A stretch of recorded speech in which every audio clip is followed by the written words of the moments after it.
YouTube podcast community? If you're listening on Spotify, my name's Cam. This is Three Questions Podcast, episode number 24. I just spat out about 3 prior episodes. It's my 4th in a row. It took about a 20-minute break in between. And I wrote some of these questions that I want to talk about, and I'll give you the context and the backstory about where these questions come from, and obviously give you my answers. As you know, 3 Questions Podcast, 5 minutes each on each question, should be about 15-20 minutes max. I obviously run CK Collective. It's a strategy consultancy agency. If you need help personally and professionally, strategy sessions are for you. Go ahead online, book. I'll send you an invoice with however many sessions you want. You can pay those off as time allows over time. And we can schedule the cadence of when you want to talk pertaining to your and I schedule as well. The other way we can work together, if you have a side project, a business, an idea, a startup, or a company that you are looking for help with product development, marketing, sales, business strategy, advertising, networking, or looking for investments, or just in general to grow your business and or brand. I work with companies via the CMO for hire pattern. And that is really cool. I have about 7 or 8 companies on there that probably schedule calls with me weekly, and they bring one thing to the table. They're looking to grow their business. They are looking for help with sales templates. They want to get more customers, and I help them that way, which is very, very cool. That price goes up on that product with every company that does book it. So if you are thinking about it, you should do it sooner rather than later. But let's get into the questions here, episode number 24. Okay, question number 1. How do you trust the process? I was just outside in the sun thinking about a couple questions that I wanted to bring onto this, not to share my story, but I find myself questioning trusting the process a lot. And I want to get into those 3 words, right? Trust the process. If you've never seen them before, it's a business mantra, it's a sports team mantra, it can be a personal mantra as well, a religious mantra, if you will.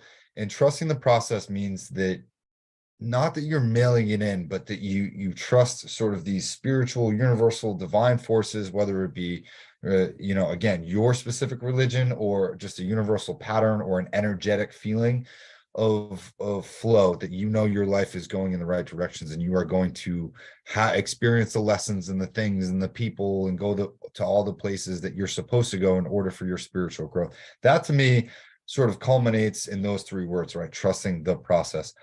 And for me, I have found it extremely difficult. I would say the past year or 2, more than 2 years now, I've found it very difficult to trust the process. There have been an abundance of times where I myself truly have questioned if I've made the right decisions. I've questioned if I have done the right things, if I took the right leaps.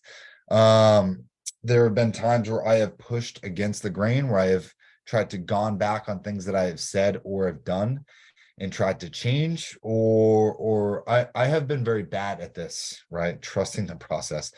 And I think it's sort of who I am at a little bit of a level, but I am also, I'm a Libra, Scorpio.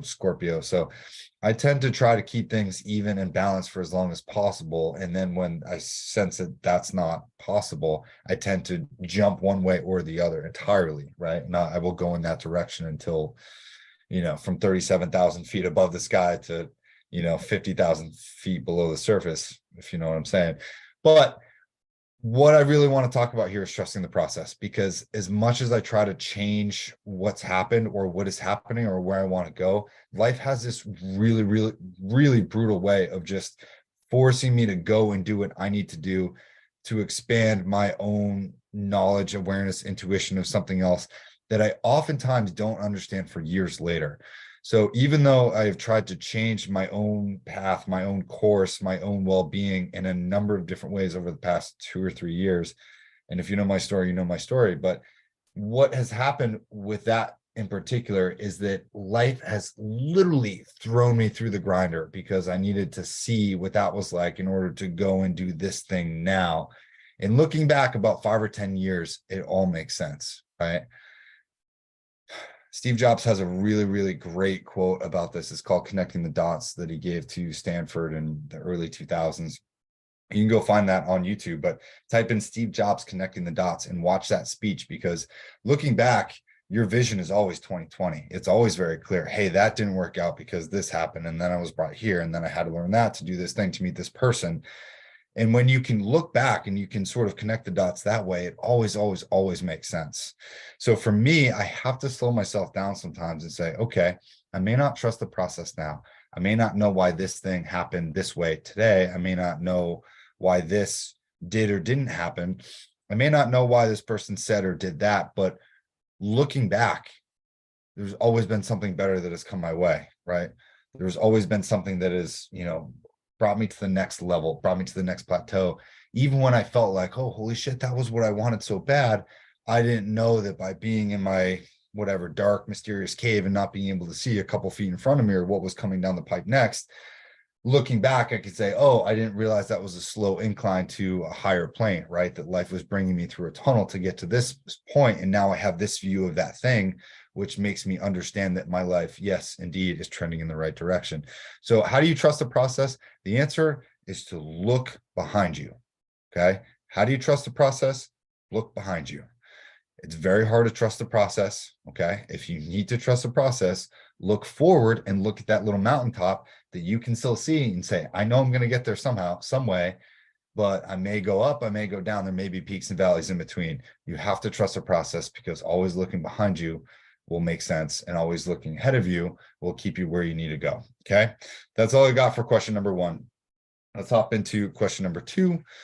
Question number two, what to do when your feelings aren't aligned with what you're doing? What to do when your feelings aren't aligned with what you're doing? I'm going to answer this question pretty honestly, because the past year of my life, my head and my heart were not in what I was doing, and I failed because of it. Okay. And much like anyone who's ever been in a relationship ever, if your heart and your head aren't in that relationship is doomed.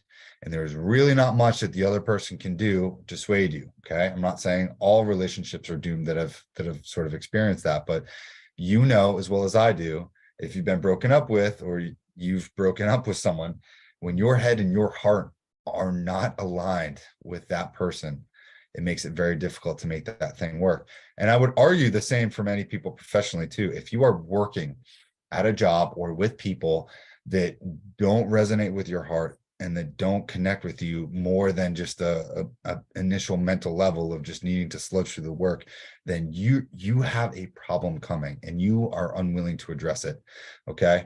I know a lot of us, we do love our coworkers, we take pride in what we do, but really, if it's really not connecting with your heart and it's not bringing your heart any kind of positive energy, if that job is taking energy away from you, or those people are taking energy away from you, whether it's your coworkers or your customers, you need to take an honest look at that.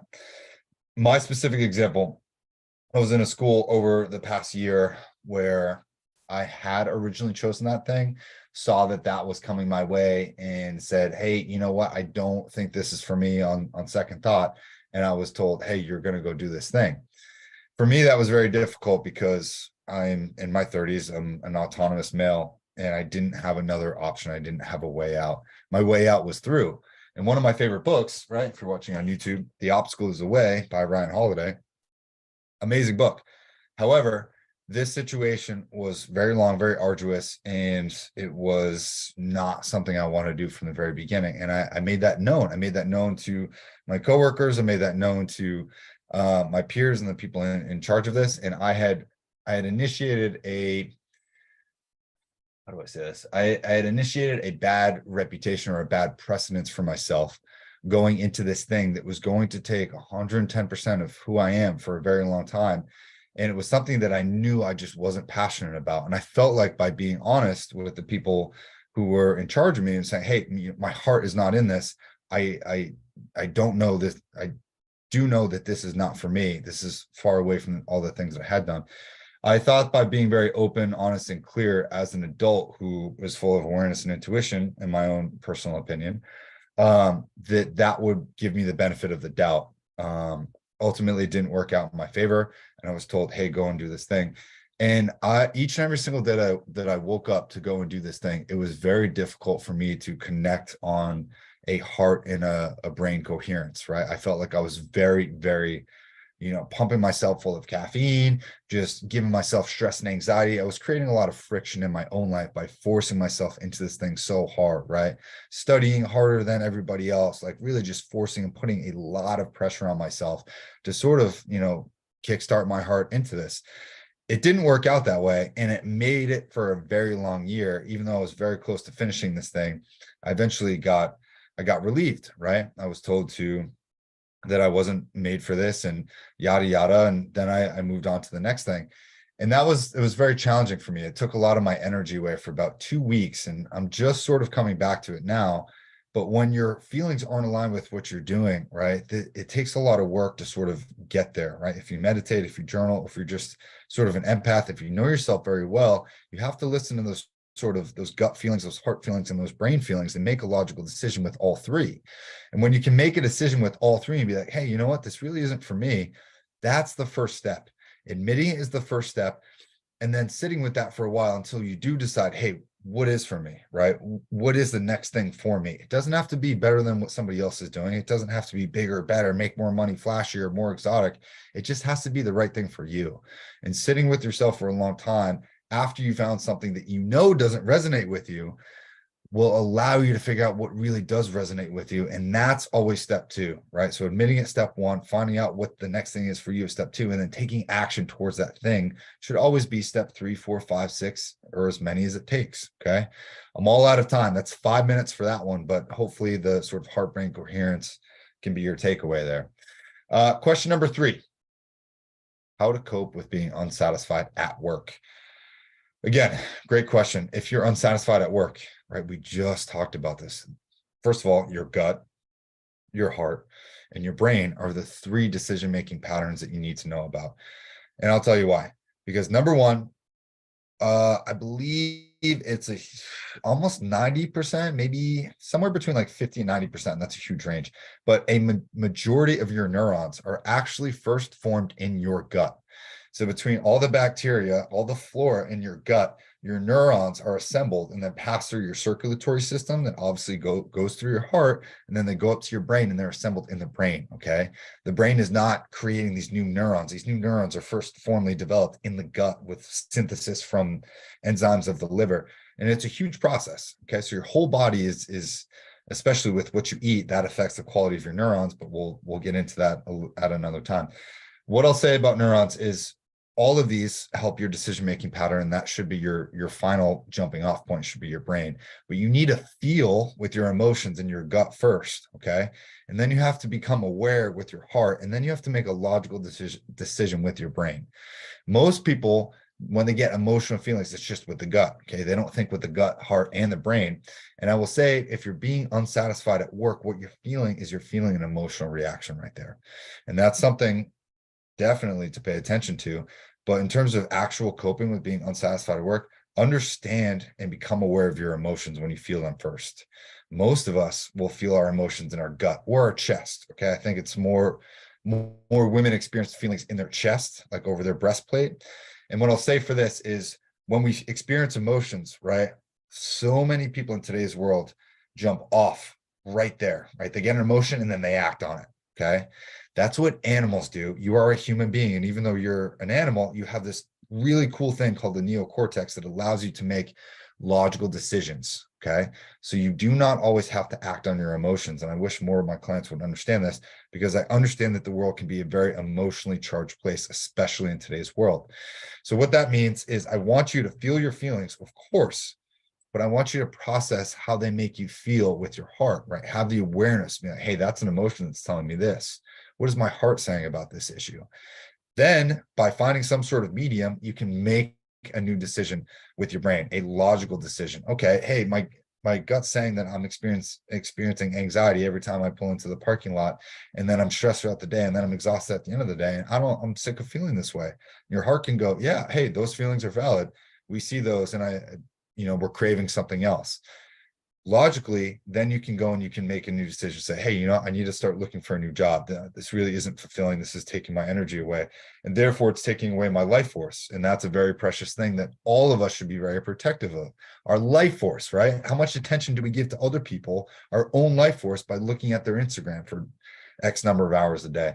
I want you to understand this, because it's not just about being unsatisfied at work and sitting with that sort of discomfort. You are in charge of your own time. You do not get it back. You are in charge of your own life force. You have to be protective of it with the people that you talk to, the people you interact with. The time that you give to other people is so, so important. And I wish more people could just be protective of this, right? We spend so much of our lives watching what other people do or thinking about what other people do. And your life is about you. You should have fun. You should enjoy life. I'm not saying that life is never going to bring you hard times, nor should you not pursue them. Of course, you should pursue difficult things to make you stronger, but life is too short for you to be unsatisfied at work. And I want you, with whatever time that you do have listening to this podcast, I appreciate it, but I want you to go out and start getting after the things that you want to do in life. If you want to build houses, if you want to travel to countries, if you want to build businesses, if you want to be a parent, okay? I don't care what it is. Sit down with it, meditate on it, journal it, write it, but understand that your life force and your time are the two most important things that you have. And you can give both of those to other people if you want, okay? Sometimes we do it unnaturally through Instagram. We give away our life force and attention. Stop giving it to companies that don't really care about you is the main message of this as well. Okay. Your profession, you should be happy. If you're not happy in your profession, start a business, contact me. You know how to reach me. I love helping people start and grow businesses. That's all I have for episode 24, 3 Questions podcast. I know we kind of went off the rails a little bit there, but I love working with people. Okay, this podcast is it started from my clients, but I'm getting a lot of interest now. I need more questions. So please submit more questions to 3 Questions podcast at gmail.com or go to the website ckcollective.co. I'm happy to help there. And again, life is too short to be unhappy. Choose people that bring you energy. Choose people that want you to succeed, will give love, give support unconditionally, and then are also going and getting after it on their own. Okay. Keep your circle small, keep your shot grouping tight. If you know what that means, you know what that means. But I'll see you guys in the next one. Okay. Thanks. See you out there.